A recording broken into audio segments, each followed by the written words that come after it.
Hi, welcome to Promo Insiders, an ASA Media podcast covering the topics that matter most to the promotional products industry.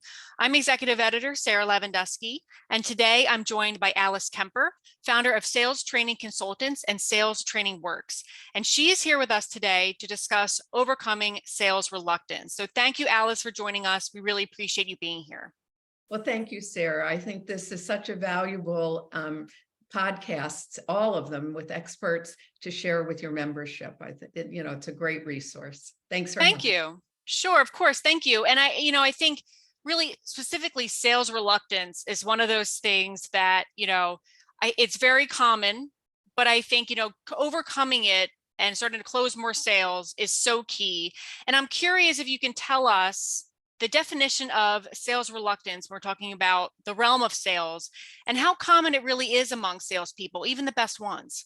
Right. Well, okay. So two parts. So sales reluctance is exactly what it says. It's the reluctance to make sales. And whether it's picking up the phone in the beginning, picking up the phone, whether it's making return phone calls, whether it's sending out the email, it's anything to do with the sales process that you find yourself reluctant to do. Then the second part was, is it common among salespeople and who? I'm going to share. All right. I've been a sales manager, VP of sales and marketing, been in business 40 years now, teaching thousands of people about how to sell better. And I still have call reluctance. It happens to the best of us. It's impossible to go through your sales career without having a hiccup. Now, some of the hiccups might last a day, some might last a month, some might last a little longer than that, but it's going to happen to the best of us. And it happens for a variety of different reasons also. So let me share a few of those. Sure. Because it happens at a variety of times in your sales career.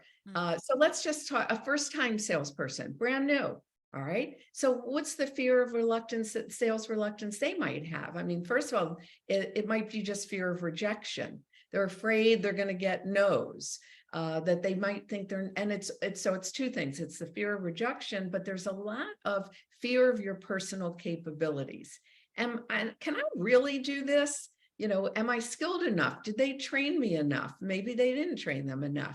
I don't know if I can do this. I don't know if I should do this. So that'll happen a lot with a first-time salesperson. But then we're talking the 1 year, the 3 years, the 10 years, the 33 years. Things change. So what else might change for them is, let's say you've been calling on mid-sized market, small or mid-sized market, and you've been exceptionally successful. So guess what? You got promoted. So you got promoted, and now they want you to call on the CEOs. So that's an internal thing. Somebody might be saying to themselves, oh, I don't think I'm on equal footing to them. That might be a person that they don't feel comfortable selling. Who am I to sell to a CEO? So that might happen as well.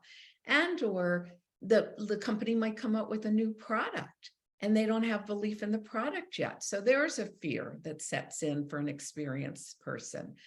So it comes in all different packages. It comes sometimes when you least expect it. If the market changes, we had COVID, things happen, and they started getting more no's, or people stop picking up the phone or responding. So you just get that self-doubt, and then that can domino effect into sales reluctance. So it doesn't seem like, what you're saying is so interesting, that it's very common. And not only that, but it can take different forms at different stages of your career. So it's not necessarily like, oh, I'm feeling sales reluctance, I should reconsider my entire career. And I think people can probably start to make that huge leap and say, oh, this is not for me then if I'm feeling this at all. And that's not the case. That's not the case. No. So if anybody listening has ever experienced, let you know you're with every other salesperson on this planet. The other thing, and I'm going to say, why not to give up your career in sales at whatever stage. Sales to me is such a noble profession. It is not only a noble profession because it's problem solving. It's a marriage. It's a win-win for what your product, the company, and yourself. But the other thing is, to me, it's one of the only professions that has unlimited financial potential. Mm. So where are you going that you would dictate how much you're going to earn? So I like the two, that it's a noble profession and you can earn a lot more money than in some other positions. So find a way around it, and we can talk about that too. But remove your obstacles. That's all. So and you know what? You go work, you do something else. You're not going to be perfect at whatever else it is. Even you're an office manager somewhere. Okay, you're going to make mistakes. You're going to do something wrong there too. So, and then you're just going to remove those obstacles. So I think it's a good place to be in sales. Absolutely. So with that in mind, when a sales rep is having this problem and they're saying, Alice, I am like terrified to pick up the phone and I don't know what to do. This is new for me. I don't remember having been afraid before. What do you tell them first? How do they overcome this? Okay, so the first thing, if you're, in your own little universe and want to work on it yourself, you can work on it yourself and you can partner. So I'll go through the working on it yourself first. So the quick fix is get rid of your overwhelm. So maybe say to yourself, plan to make fewer calls to remove your overwhelm. So now, let's say you were making 15 calls a day, and and you decide, okay, I'm only going to make 5. You can't stop there. That doesn't get you off the hook. Okay, I'm just going to make 5. I'll feel better. Call reluctance will go away. That's not going to happen. So it's 2-part. It's don't overwhelm yourself with the numbers. Bring that down. And then the second part is plan and evaluate. So before you pick up the phone, take each call individually. Don't plan all 5 calls out. Take call number 1. Look at it. Why am I reluctant to make this call? What's going on? Is it happening as soon as I connect with the person and they're saying, no, I'm not interested? Okay, that's telling me that your conversation launch needs to be reworked. Maybe you're in the conversation a little bit and you're finding out, well, they're bringing up objections. So you say, and so to yourself, okay, what objections are they bringing up? How do you remove objections? What can I preempt and prepare before I make that call? So take a look at that and do a preparation. I'm not saying a half-hour preparation. You can accomplish a lot in a 5-minute preparation, but do that evaluation. Now, make the call. When you hang up with that call, now you have to debrief yourself. What went well? What went wrong? If it was the example I said that your launches were not working and you reworked your launch, how did this launch go? If this launch, your recreated launch works well, stick with it. If it didn't work well, guess what? Before you make the next call, you've got to tweak that again. And I'm going to insert a book that I highly recommend for everybody in sales, no matter what level your years of experience. And it's called Conversations That Sell by Nancy Bleeke, Bleeke. She's going to teach you the 3-step start for your launch, the way to respond to objections. There's a lot in there. There's a lot of mindset in there that helps with call reluctance as well. So that's the best bet if you're working on your own. But I also encourage, so one of the Alice-isms is you are responsible, only you, for your success. All right, not your manager, not the company you work for, you. So you have to figure out where you're going to get your resources. If you respect and you have a good boss that'll coach you, so you go to your boss and you get coaching from your boss. Hopefully they're coaching you all the time and we can talk about what the managers can do. But go to them, and be upfront and get some coaching. Maybe you go to some of the other successful salespeople. Who's number 1? Who's number 2 on the leaderboard? Go to them. Ask them if they'll mentor you. Would they help you work through a couple of call conversations? Maybe you have a friend who is a great salesperson. Go to that friend, explain your situation, have an outsider, another set of eyes and ears look at it. And the other is, I do believe in, again, because you're responsible for your success, sometimes hire an outside sales coach. Even if somebody says, oh, that's expensive, it's not. It's an investment in your success. So Mhm. those what I recommend for salespeople.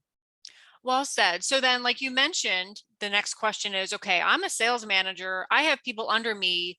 I have some really good salespeople who are all of a sudden not making as many calls. I've had frank conversations. They're telling me they have this call reluctance. How do I help them through this so that they can get over that reluctance and start making more calls and getting more leads?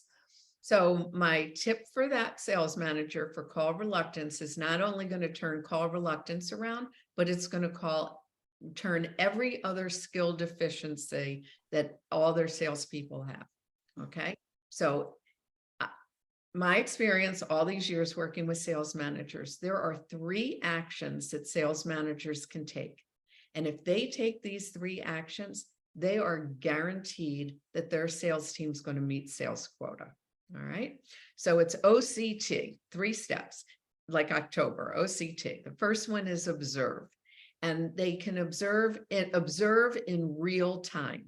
So if you're a telephone salesperson, then they can observe by being on the call, monitoring it, listening in on the conversation, or maybe a lot of organizations have record all the telephone conversations, which is great because then they can listen, at their leisure, they can listen to a lot of them, but that's observing in real time, hearing what's actually happening 2 ways in the conversation.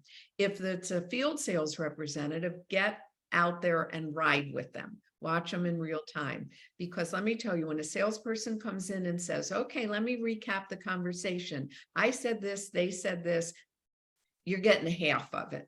You're not getting the real conversation. Okay, you're just not. It's just like my mother going to the doctor. She doesn't tell the doctor everything. Right. So, same thing. So anyway, so observe. The second is is to coach. And I recommend that sales managers coach on a weekly basis, each seller. And minimum, and some of your listeners who are sales managers right now are having cardiac arrest. Coach everybody every week. Okay. I call them A, B, C, D players. All right. Your A's can be A pluses, your B's can turn into A's, your C's can turn into B's. Everybody can move up a notch if you coach them. So your A players, no, you don't have to coach them every week, and maybe, once a month, because they don't want to feel like they're left out when everybody else is getting your attention. Or you coach them differently when you see they're having a dip, like the call reluctance setting in. So determine, not everybody needs every week. Some need every week, some need every other week, some needs once a month. But coach them. And it's not, what did you sell for me today? It's what barriers are in the way keeping you from closing more deals, advancing more sales right now. And maybe they're going to say, I'm getting a lot of no's. I'm not, I don't want to pick up the phone like I used to. It'll come out in those coaching conversations. Though they're the best. And that simple question, if they ask that every time, what's going on? What are the barriers change every week? So what's getting in the way this week? And let's see what we can do to remove them. And then you'll find whether it's a skill deficiency, an activity deficiency, exactly what it is. And I'm not saying that you go out that they say, oh, I need a better computer. I also like to work with success within the box. How can we fix this without spending any money? It's not about, oh, get me a better computer, get me the newest iPhone, get me, no, it's success within the box. And the T is for train. Okay. And this is critical. Even everybody wants to get better, even A players. And I'm going to bring in a little sports analogy. I can bring in a doctor. We could use, instead of a sports analogy, a musician in an orchestra. All right. They're the best of the best. But guess what they do? They show up for training every single day. And guess what? They have a coach there, and their coach points things out, and they try different things. And that's what the training is. So I recommend that sales managers take 30 minutes or less a week. And again, my ideal is every week. I'd be very happy if managers did it at least once a month.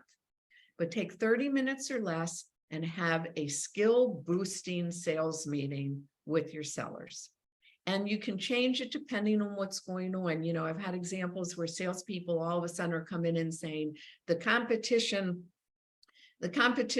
is, you know, I'm losing to XYZ every week and they're lowering the price. We should lower our price. Okay. No. All right. That's not a price issue. And you can do a little exercise with your sales team that week on selling value and how to sell value. And I'll just share the one like I don't know if you remember Consumer Reports. Mhm. So Consumer Yes. Reports lists all the companies and then good, great, you know, good, poor, whatever. I like to do that with the competition, that you list all your competitors, you list all the features of the competitors, and you included, you know, who's got what, good, bad, and different. And there's a visual that generally shows up that you've got a lot of great things. So it doesn't matter that the competition slashing the prices, you know, and just you can do that in 30 minutes with your salespeople, and they walk out the door feeling, you know, yes, we have the best product. I can go out and sell that. And guess what? Your call reluctance and your wanting to discount just went out the door. So if any sales manager that listens to me and does these three things, you know, observe, coach, and train, makes their sales quotas consistently. So that's what I encourage. Great. Well said. Well, thank you, Alice. We really appreciate your time today. And for more sales tips, please head to asicentral.com/news. Thanks for listening. Thank you, Alice, for being here. Thank you. Bye-bye.